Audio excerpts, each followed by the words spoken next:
it's so important to keep the conversation going in different ways. Welcome to Subject to Change, a sustainability podcast. Can we reflect on the fact that we're like dotting the Erie Canal and the thruway line? Oh, look at that. Albany, Syracuse, and Buffalo. How cool. I love it. We're like literally going across the state. I love it very much. Now I'm going to have that song, the Erie Canal, in my head all night, and I'm going to be just kind of humming it along. Tell us what you do. Tell us what your 9 to 5 is, or 8 to 5 as it is for most people.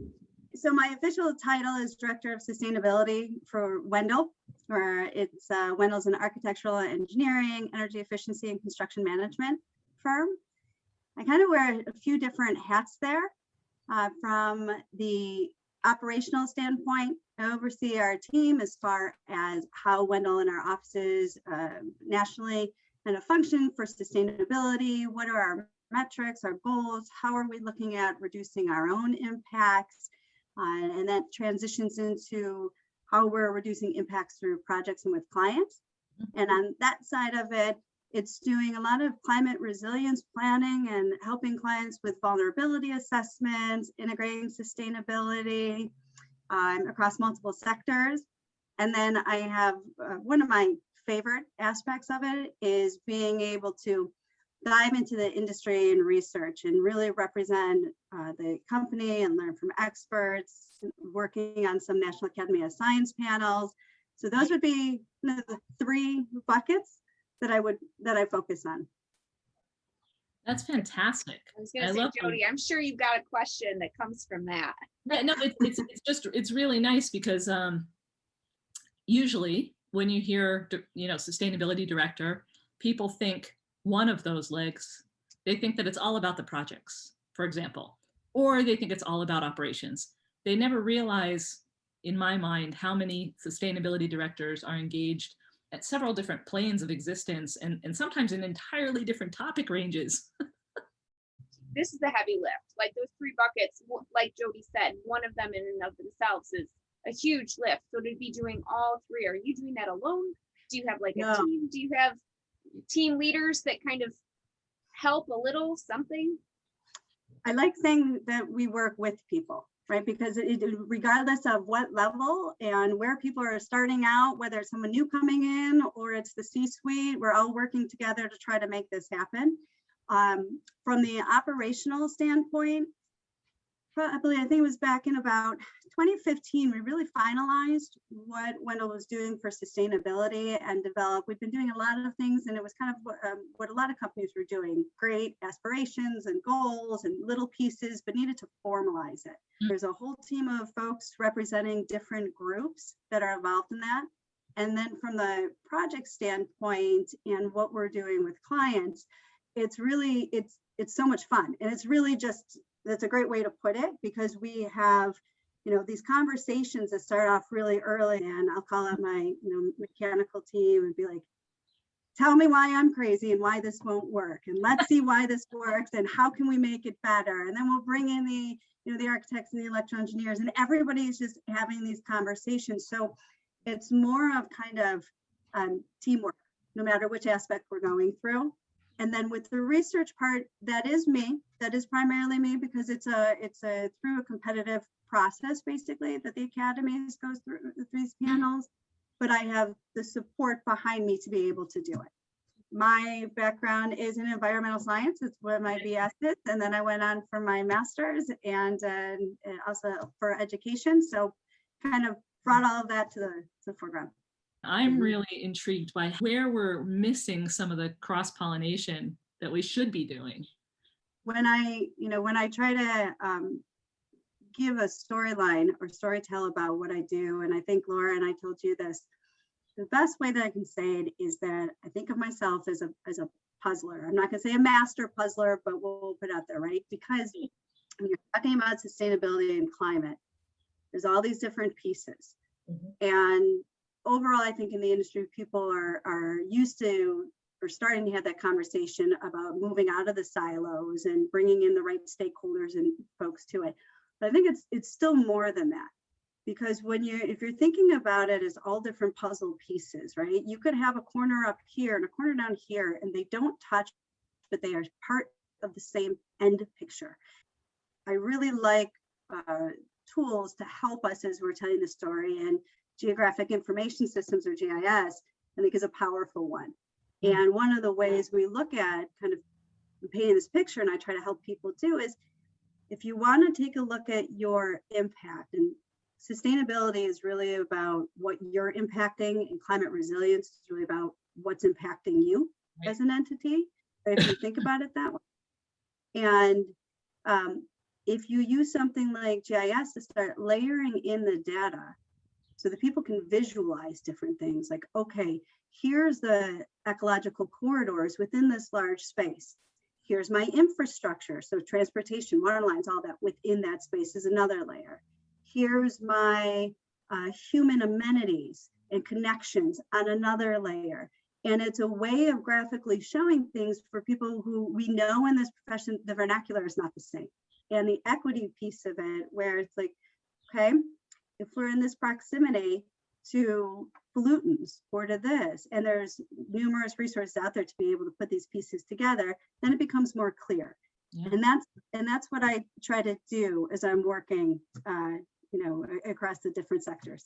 Well, that's fantastic, because you really can then highlight where those intersections can be shifted to create benefit, or amplified to create benefit. The fact that you're storytelling across systems gives people the opportunity to really see the whole picture. Nice. Yep. Time flies. You feel that the industry as a whole is now aware that time is passing very quickly for us to make these changes? No. Yeah. And I say that pretty, strongly. There's pockets of understanding. There's great levels of expertise and what's moving ahead, but you still have so much lag and catching up that sometimes, I catch myself of take a deep breath. Don't assume that everybody is at the same starting point. Right. And listen, right? Sit there and listen at first and hear not only what priorities are, but what the starting point is, what's the understanding. I do believe we're further along than we were, obviously, but we're not overall there yet. We're not sure what we want for sustainability. We don't want it to cost more. We don't want a political, people, we don't know what we're committing to. And sometimes those are the exciting conversations, because it's helping to show them where these conversations can benefit them, because every single person, client, no matter what it is, has a vulnerability. What's important to you and your business, your campus, and what are your vulnerabilities? And that could be financial, it could be student enrollment, it could be climate aspects, it could be all these different things. And then you help look at what are those solutions or what are options for them. And they may not even think of it as being framed as sustainability or resilience, but it is. So I think there's a whole different spectrum of what's wanted or asked for, but in the end, there's almost a need across all of it. That's great. I'm glad you brought up the social cost of carbon, and also the cost of carbon figures that are out there. There are several that are already in use in New York State. DEC recommends for planning purposes using the cost of carbon at $125 a ton in your cost projections, so that you can understand the broader value proposition of decisions. The New York City Local Law 97 is putting levying a fine of, I think it's, if I'm remembering right, it's $268 per ton. Is that what it is? For owned facilities that aren't meeting their energy use index projections. So there's a related to ton of carbon related to that. So it's incredible to me that the market is starting to send these signals. And yeah, they don't all line up yet, but it's clear that carbon costs something. There's a lot of conversations in the design world right now too, looking at contractual obligations, right? And how contractual obligations are based primarily in standard of care on historical and comparisons. But when you talk about changes in climate resilience, what is used to be a comparison between geographic region A and B is not the same. The time frame that you're comparing is not the same. So how will these things even impact how we're procuring services and where the risk and liability falls between all these different entities? It's a very dynamic conversation happening right now. So how does that make you feel personally when the conversation becomes about liability issues as opposed to mitigating climate change? How does that impact you as the person you are? That's a really bold question I just asked. That is a really bold question. But I would have a different response, me saying it, than probably a spokesman for the firm. Right? It's kind of two different things, because a company really has to look at that and look at what the contractual obligations will be and what that means. What I look at it is this, is that we base so much of what the industry does, and the industry bases what it does on historical data.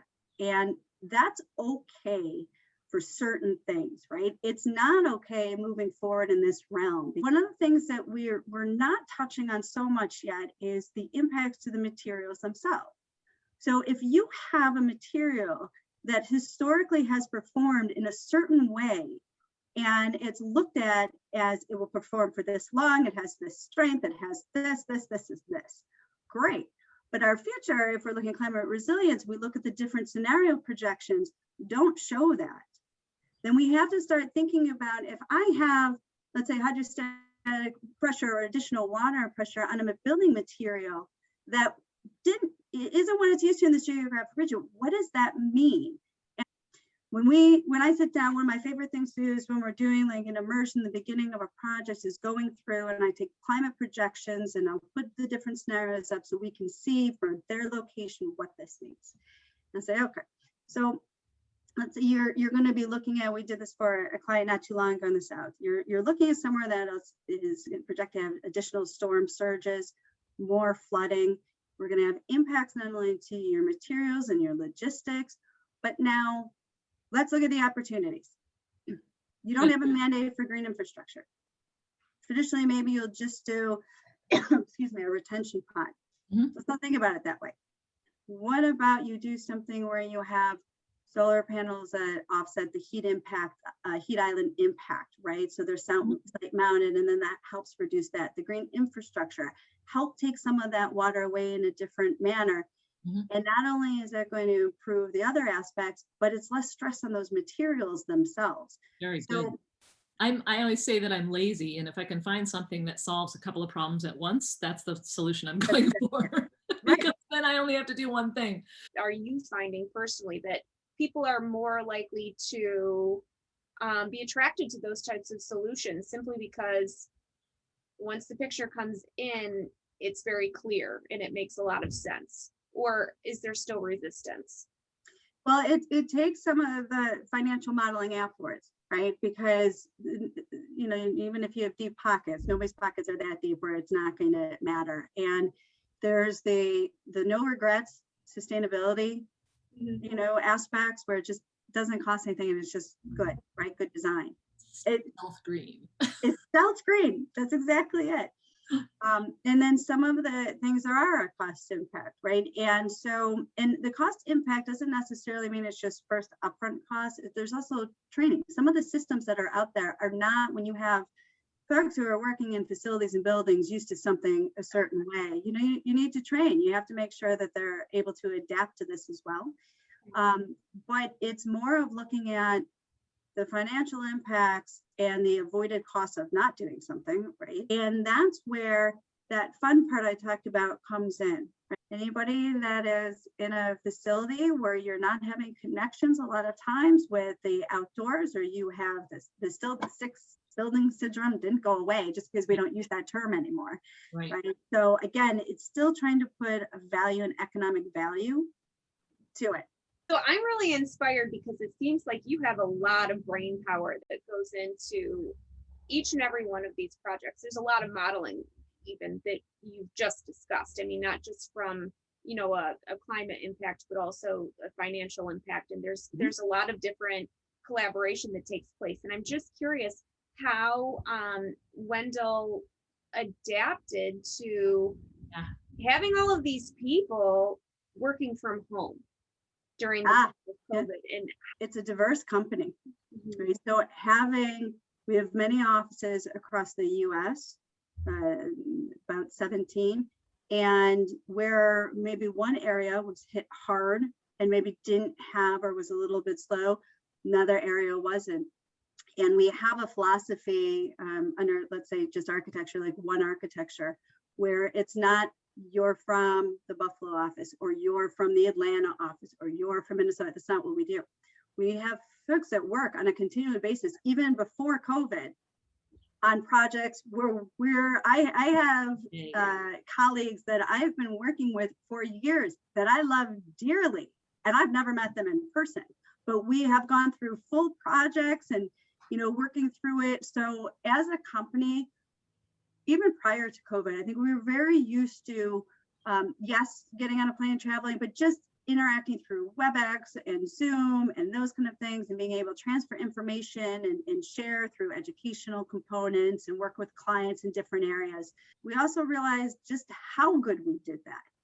Let's think about it might be an operational aspect, but it's still a sustainability piece of reducing our carbon footprint. Do we really need to have 5 people on a plane going to a meeting where we don't? You know, we've done some really great immersions in the beginning of projects where we have people there, we have people on Zoom, people, you know, all over being able to talk through it, and it's worked well.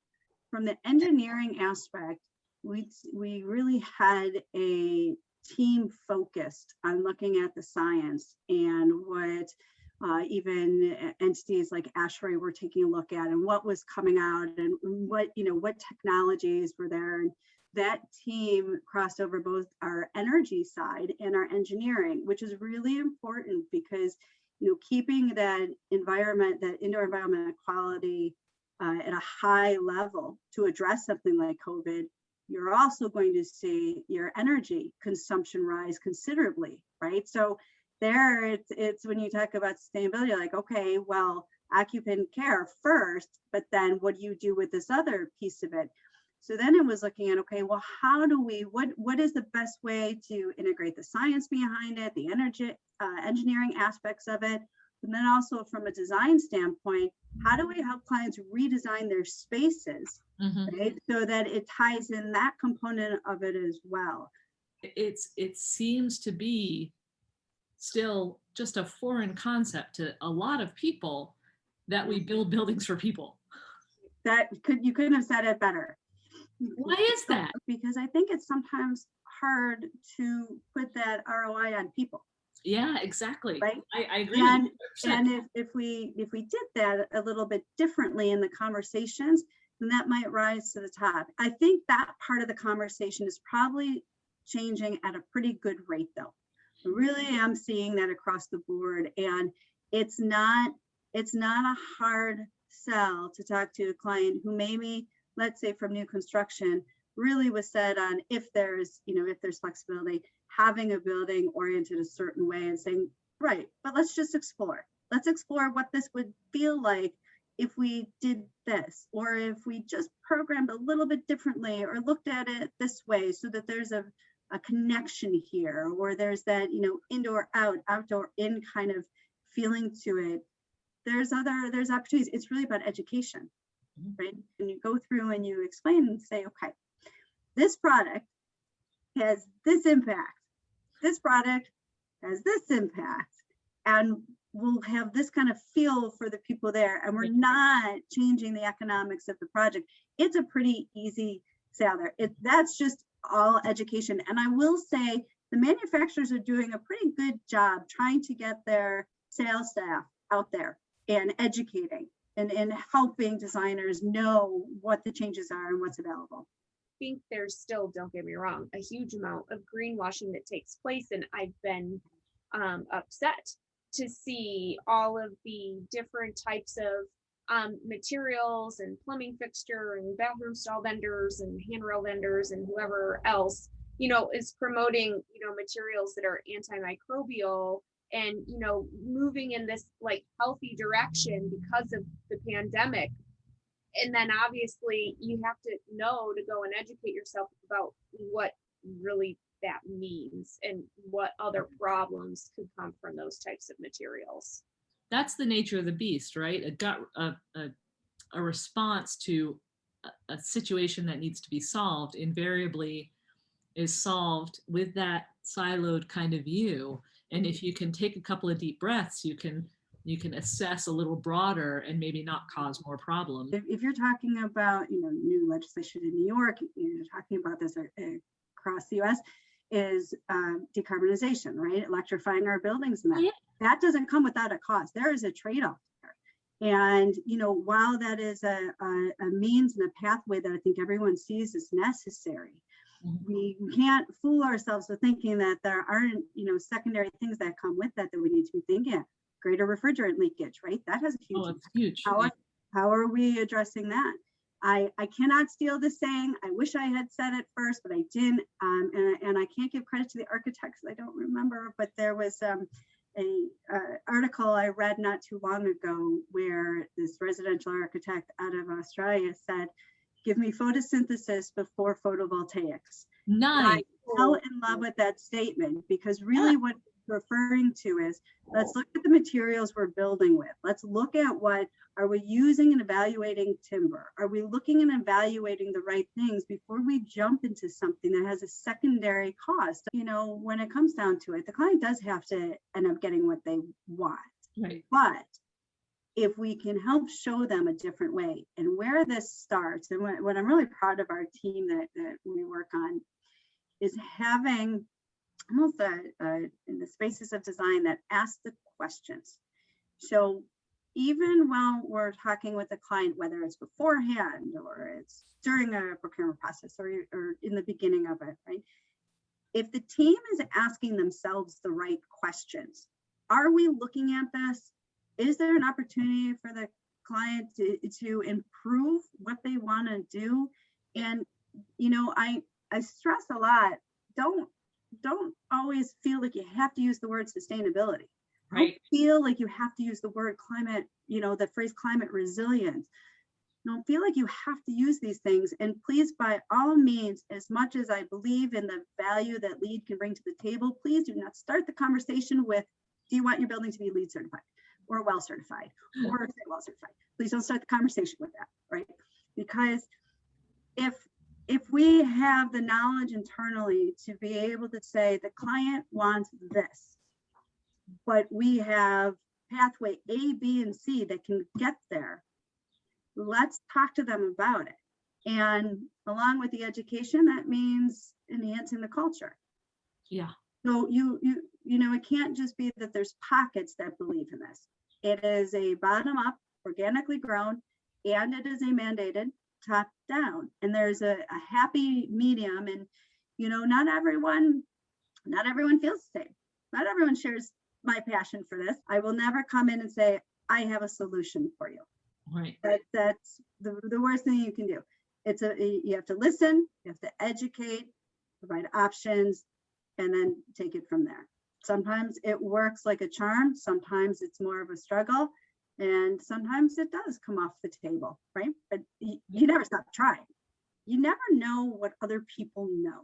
And you never know the value, the tools that they hold in their head. It's so important to keep the conversation going in different ways, because there's burnout across people in the industry. Oh my God, yeah. There's tuning out of, people listening to this and not hearing. There's so much political burnout. There's so much, right? But if we have conversations like this and the people that you bring on, and it's a way of anybody being able to listen in and feel comfortable with it, or to say, I didn't know that, or what does that mean, or what's going on around here, or look, I just think that it brings such value to the overall conversation.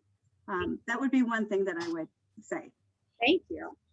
That means a lot. I needed that today. That was awesome. Thank you. Well, it's true.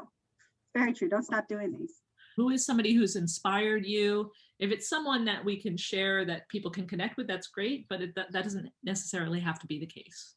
This is an easy one for me. Doesn't matter I almost said my age. At my age or when I was a kid, it's Jane Goodall. Jane Goodall is the one where as a child, there was no doubt in my mind, I was going to Africa or I was going to the jungle or I was going to do something in what I used to run around and say, save the world. And it was because of her. And years ago, she came to Buffalo and I met her. And when I met her and I was able to talk to her, probably in a very trembling voice, I'm sure, if I can recollect correctly. And I told her that I hadn't gotten to Africa yet, but that she was my hero and that I would get there. And she gave me a nice little tap on the shoulder and she said, you will get there. So are you saving the world? Oh, I hope at least one tiny little thing. And if I'm not, I think that I have two little ones in this house that I am proud to say on their own have developed posters for different science marches and will say things to me that make me believe that they have it in them. So if I'm not saving the world, I got two that I'm pretty hopeful for will. Putting pressure on political systems, putting pressure on companies, making sure that change happens. That to me is one of the most important things, because if we don't do something about reducing our dependence on fossil fuels and everything that goes along with that, that's where we see whether it's an equity issue, it's an education issue, water scarcity, agriculture, it doesn't matter. It all is going to stem from that. And as individuals, we should be doing as much as we can on a personal basis to reduce our impacts and educate our kids, right? Because you never know who the next policymaker is.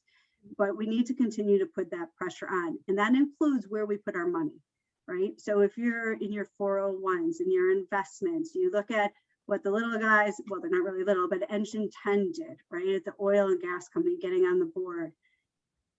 You need to make sure that pressure stays so that the companies who want to stay competitive understand that this is where the market is going to drive them to be and where they need to be.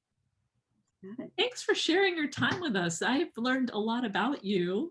I love it. I love when we do this because I take something away. I take more than one something away every single, like I write notes. This has been Subject to Change, a sustainability podcast. It was my pleasure. I was honored that you asked me to be on it. Like I said, I think it's things like this that make a difference, that are great.